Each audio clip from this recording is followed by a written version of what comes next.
Teleimpacto, lo que necesitas saber.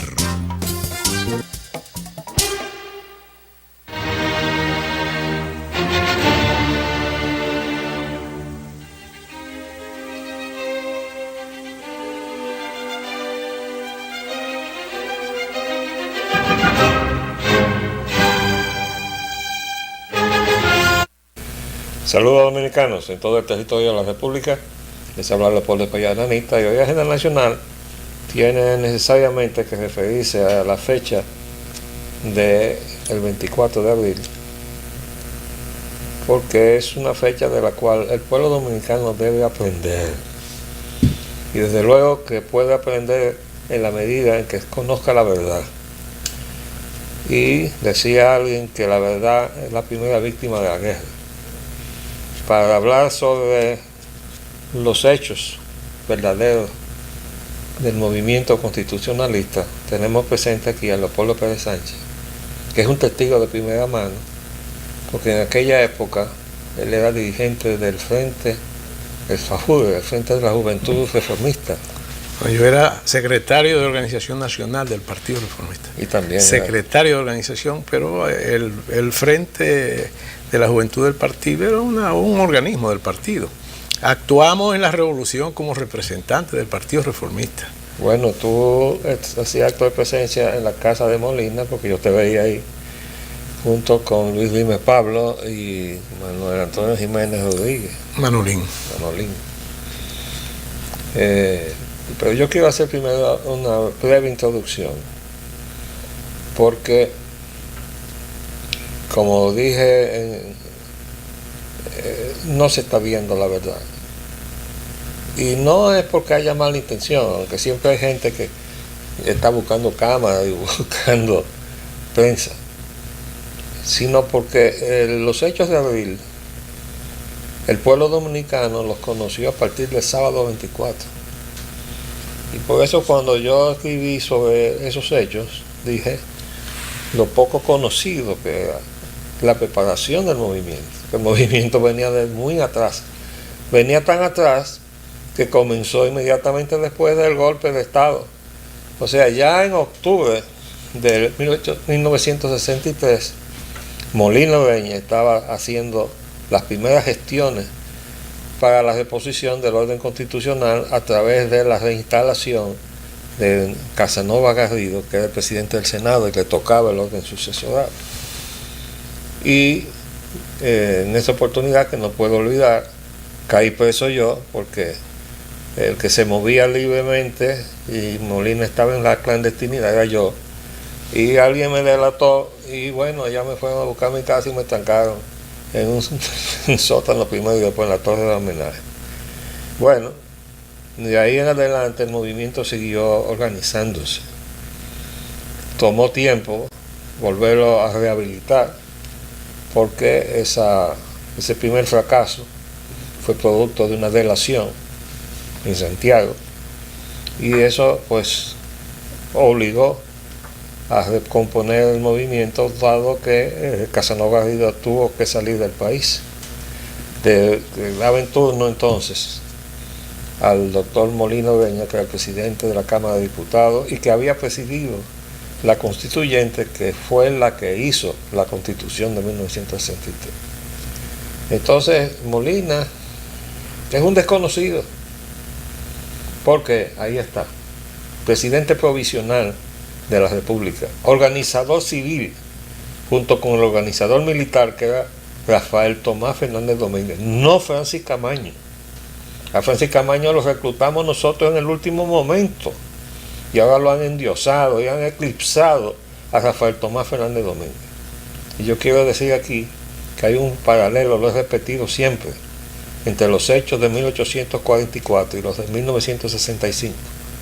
¿Por qué? Bueno, porque los organizadores de los dos movimientos, Duarte en los Trinitarios y Fernández Domínguez en el movimiento Riquillo, y después pasó a ser movimiento constitucionalista, a ambos le tomó fuera del país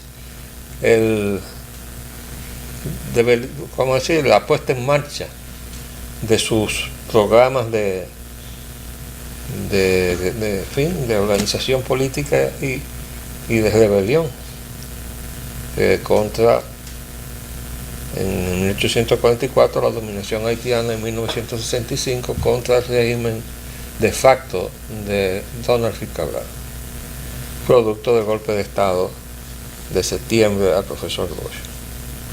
Entonces, en realidad, he querido y lo he invitado y lo he aceptado venir. Leopoldo Pérez Sánchez es un testigo, porque en su casa estábamos el sábado 24 de abril esperando los acontecimientos. Te doy la palabra.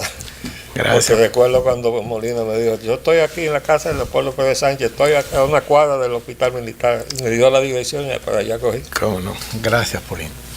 Justamente anoche, cuando me llamabas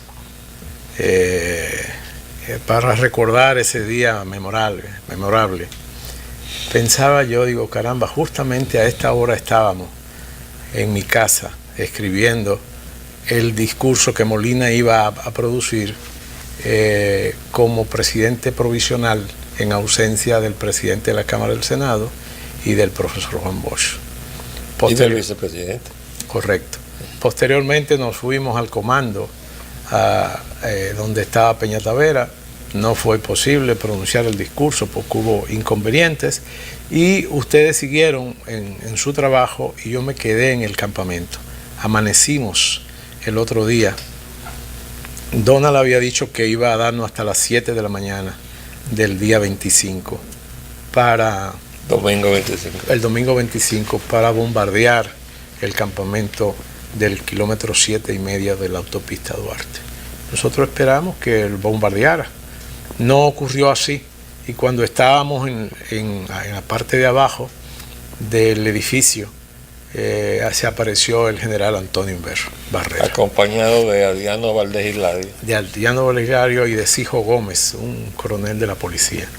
Y entonces fue y felicitó al comandante Peña-Tavera delante de mí y a otros compañeros del capitán Peña-Tavera, que estaba liderando el movimiento, y esto le dijo a Antonio Inver: capitán, he venido a felicitarle por haber depuesto al régimen corrupto de Donald Reed Cabral. Y he venido, muchas gracias, general, y he venido también a participarle, que quiero asumir el liderazgo de la revolución. Peña-Tavera con mucha serenidad le dijo: general Inver, muchas gracias por su felicitación, pero estamos en guerra y en guerra los rangos se ganan en la guerra. Quiere decir que el comandante de esta revolución soy yo. Y entonces Antonio Inver, viéndose en este caso tan desagradable, le hizo el saludo y dio la vuelta y se fue. Al momento casi llegó el general ex jefe de la policía, Belisario Peguero Guerrero, y en el mismo tono lo felicitó y le dijo que se venía a poner a la orden de la revolución. Y el capitán Peña-Tavera le dijo: muchas gracias, general, muy, muy agradecido, y tenemos su teléfono para si es necesario comunicarlo.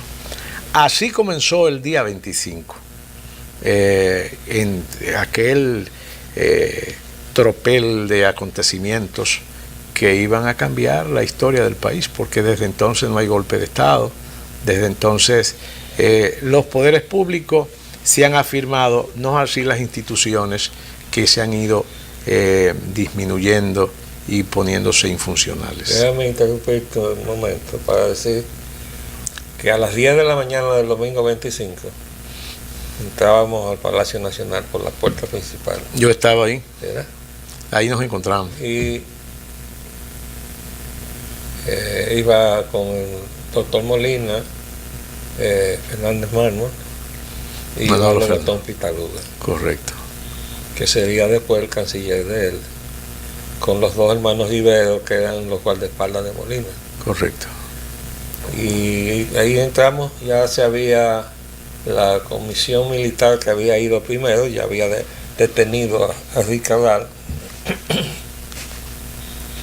y a Cáceres Troncoso, y lo tenía en el tercer piso en una habitación. Estuve con ellos ahí, los vi. Cuando se produce el cañonazo de un vampiro, de un avión vampiro que casi atraviesa la pared donde estaba. Fue en la azotea que la perforó. Bueno, perfecto.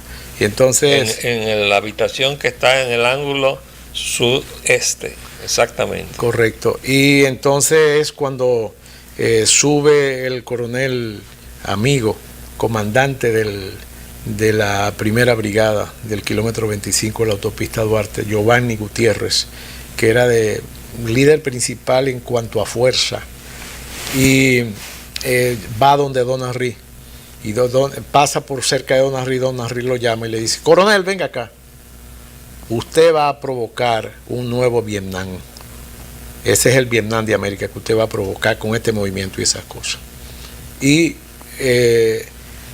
siguió de largo el coronel, pero posteriormente lograron convencerlo y llevaron a Don Henry a Los Pinos, ahí cerca de la universidad. Esa era la casa de José Antonio Caro Álvarez. José Antonio Caro Álvarez. Al lado del Colegio Santo Domingo. Correcto. Bueno, pero como señalabas hace un momento, estos 51 años de distancia de ese acontecimiento extraordinario en la historia nacional debe hacer reflexionar a los dominicanos, pero de verdad, para que nosotros pensemos que los sacrificios que se hacen en beneficio del país, de la nación que amamos, deben ser asumidos por todos los ciudadanos para hacer que este país sea mejor y para todos. Yo digo que el presidente Medina, que ha logrado asumir la reelección de su mandato, ya lo logró. La reelección por reelección. Correcto, ya lo logró, pero yo me digo, el presidente Medina, que es un político de los pies a la cabeza, podemos decir, porque hace muchos años que está en la actividad política, es cierto que él representa un partido político, pero él, al ganar las elecciones pasadas, al asumir la presidencia, debió pensar que era presidente de los dominicanos. Y que vamos por lo a un mismo, pequeño paréntesis y volvemos en un minuto.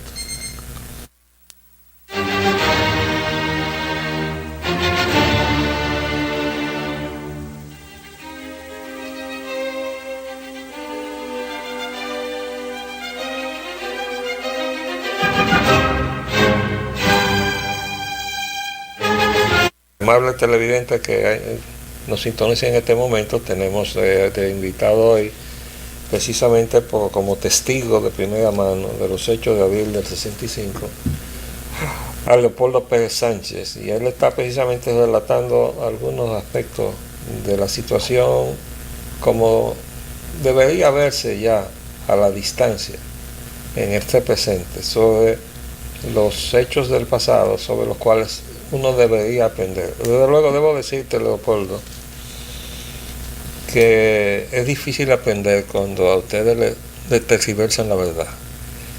En este momento todavía se les dice a los dominicanos que en 1844 la República se independizó.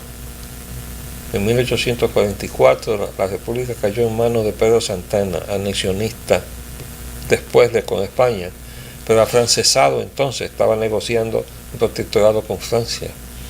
Y apoyados en la pastoral del arzobispo Porte, ordenado por el Vaticano, en contra de los trinitarios, porque estaba encabezado por Juan Pablo Duarte de masón, y todos los movimientos libertarios de América estaban encabezados por masones, en un enfrentamiento con el Vaticano.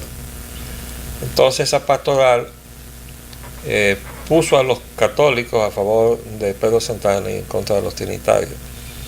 Y por eso, un mes y menos 2 días después de esa pastoral, ya Pedro Santana tenía el control de la Junta Central Gubernativa y promulgó la resolución 17 que declaraba a los trinitarios traidores a la patria y los condenaba a destierro perpetuo o pena de muerte a manos de quien los identificara en el suelo nacional, y de ahí arrancamos. La constitución que se instaló en San Cristóbal no fue la de Duarte, fue la de Pedro Santana. Ciertamente. Y todo ha venido tergiversándose y ocultándose la verdad. ¿Por qué? Bueno, para acomodar las cosas de acuerdo con los intereses predominantes de la geopolítica. ¿Cómo no? Y llegamos tropezando con nuestros propios pies, con nuestra historia, hasta el sol de hoy, que era la parte que tú estabas tocando. Así es.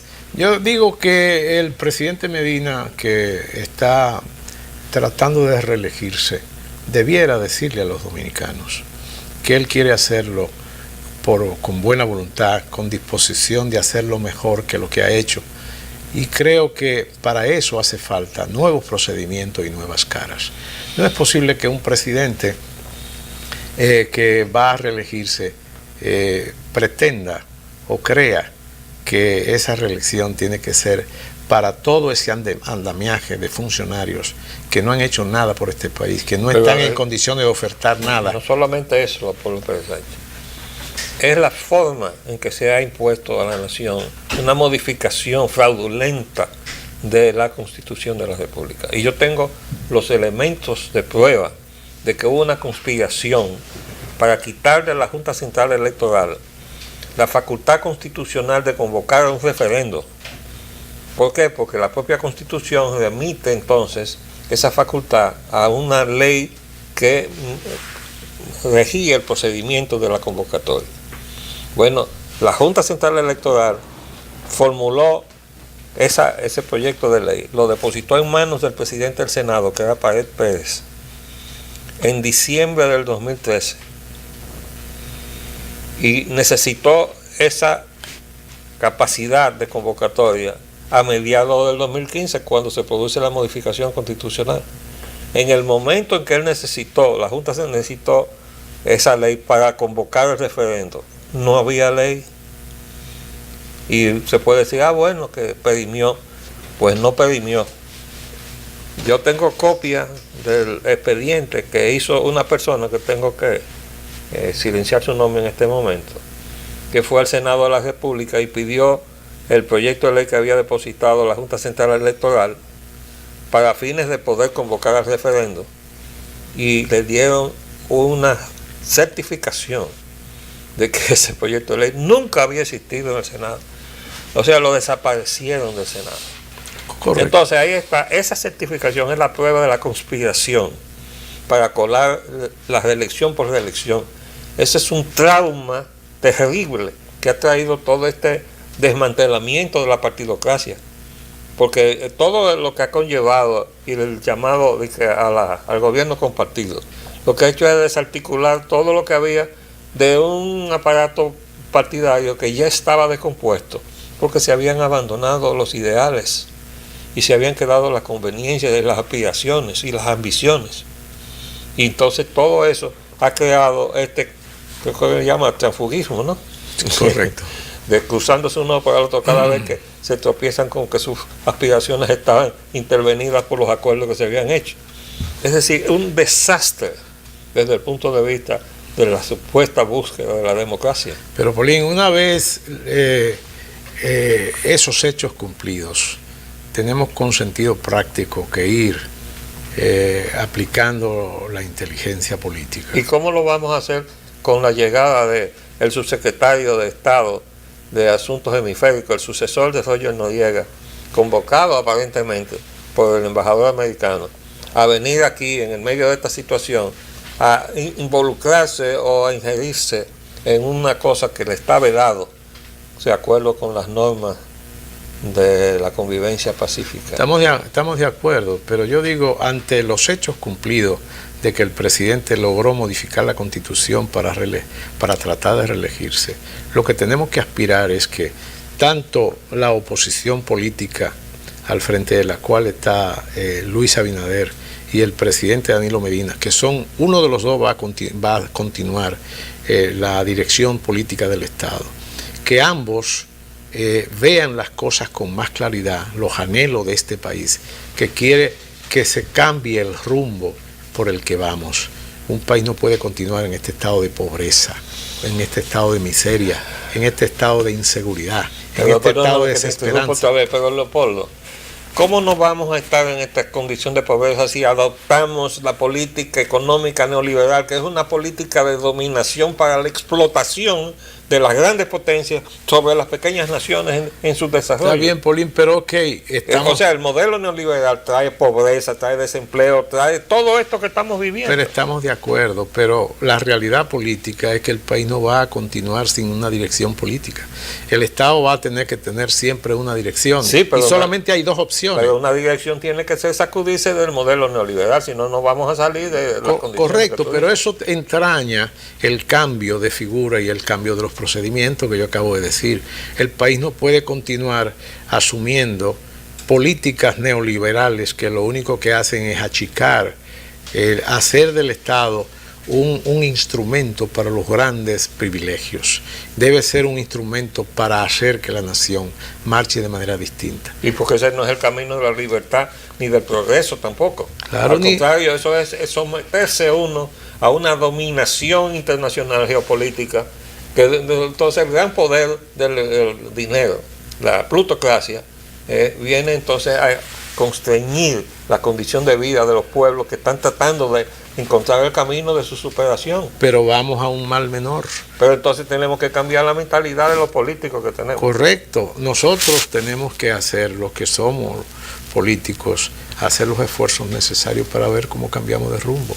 Pero el país no puede quedarse en el limbo. El país va a asumir obligatoriamente uno de estos dos candidatos. ¿Cuál de los otros puede ganar la mayoría de la voluntad de los dominicanos? No va a lograrlo, va a ser uno de los dos. Lo que tenemos que aspirar que estos próximos 4 años las cosas sean mejor para el país. ¿Cómo? El cambio de rumbo económico que tú acabas de señalar, fundamental. La presencia. Y la preservación de la soberanía, y que se pare el proyecto de fusión de la República Dominicana con Haití, porque nosotros no podemos seguir con esta ocupación haitiana, que se supone que debía haberse iniciado una repatriación paulatina, tal y como llegaron ellos, no es de un día para otro, sin atropellarlos ni matarlos, pero de vuelta para Haití. Correcto. Para ayudarlos a desarrollar Haití. Correcto. A resolver su problema en Haití. Pero, no en la República Dominicana. No hemos logrado tener la esperanza de que los próximos... ¿Y por qué ese tema no se toca a profundidad en el debate político? Correcto. ¿Tú lo has visto? Pero en los 4 años venideros nosotros tenemos que hacer los esfuerzos necesarios para eso. Pero ¿quién lo va a hacer? La partidocracia... ¿Y quién lo va a hacer? Bueno, pero tenemos unas instituciones fallidas. Ese tema lo ha manejado el Palacio, precisamente silenciándole al pueblo dominicano la realidad de lo que está haciendo, hasta el punto de que, vencidos los plazos, después del hecho del compromiso el 27 de febrero del año pasado en la Asamblea Nacional, el presidente Medina, de que vencido el plazo comenzaría la repatriación, y ha incumplido su deber como presidente de la República. En el mismo acto donde, cuando él dijo que esta nación había nacido de 3 principios: libertad, unión y solidaridad, y yo me pregunto, ¿y dónde se quedó Dios, patria y libertad? Un presidente dominicano sea capaz de ir a la Asamblea Nacional y no saber que nosotros nacimos bajo los 3 principios de la Dios, patria y libertad, que fueron los de los trinitarios. Ojalá que esas reflexiones a lo que tú aducías hace un momento, nos quedara siquiera el de que los 3 partidos políticos tradicionales han arriado bandera y ya no son la expresión de lo que el país busca. Ojalá nos quedara la experiencia que acabamos de pasar para hacer el propósito, hacer el juramento ante los dominicanos, que vamos a crear una fuerza sana que haga que los dominicanos no fracasemos como nos ocurrió en el 44, hoy nos ocurrió en el 65. Ojalá que nuevas fuerzas políticas surjan con nuevos hombres, con nuevos procedimientos y con nuevo compromiso social con la nación dominicana. En el 44 lo que fracasó fue el proyecto trinitario por traición.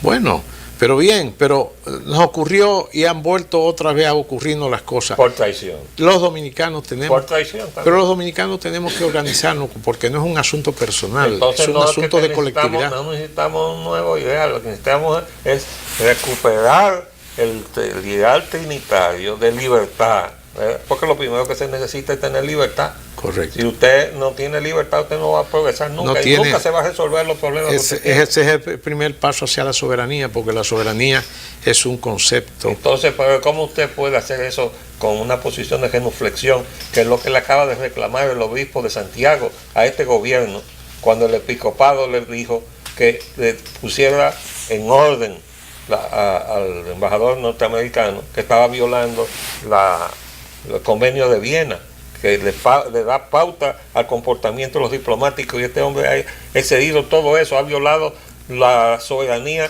que está supuestamente preservada en la Carta de la OEA. Pero no.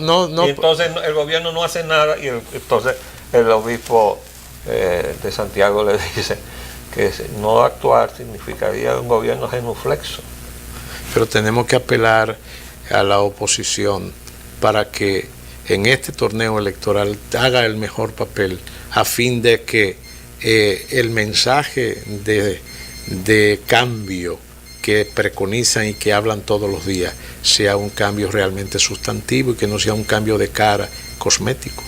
Entonces lo que tenemos que ver, ¿qué podemos nosotros hacer para ver si el cambio de rumbo se hace? Y reclamarle al presidente de la República que él, si logra nuevamente continuar al frente del Estado, tenga un compromiso verdadero con el país, que comienza con su soberanía y continúa con su libertad y con su progreso y bienestar. Gracias, Leopoldo.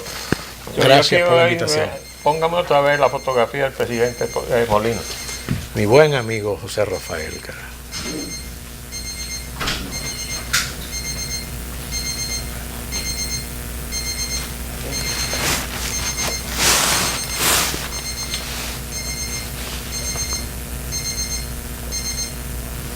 Al pueblo dominicano, vean bien esa cara.